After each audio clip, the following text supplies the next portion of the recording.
treba pogledati vse davke, celovito je treba pogledati, tako z vidika DDV-ja, kot z vidika davka dohodka pravnih oseb, kot z vidika tudi transfernih cen, povezanih oseb. Ne samo mogoče gledati na ta moment zdaj, ampak mogoče predvideti tudi, kam se lahko podjetje kot organizacije razširi v prihodnje.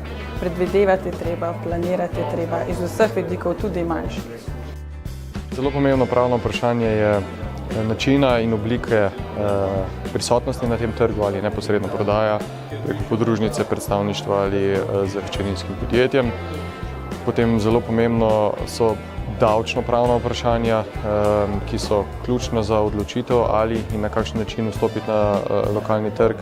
In pa seveda eno od pravnih vprašanj, ki je tudi davčno povezano, je tudi tretiranje, davčno in pravno tretiranje zaposlencev.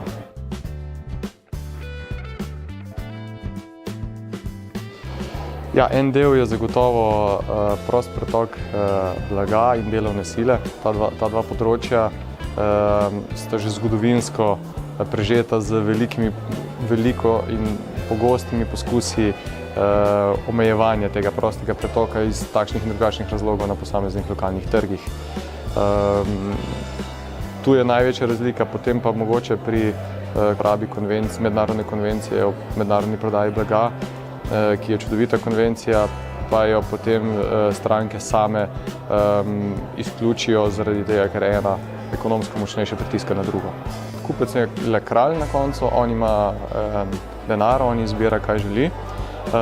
In mogoče na javnih razpisih, vendar tam nimamo toliko izkušenj, to ne drži toliko, zaradi tega, ker je pač zakonodajo treba spoštovati in če imaš certifikat v Sloveniji, potem zadostuješ pogojem tudi za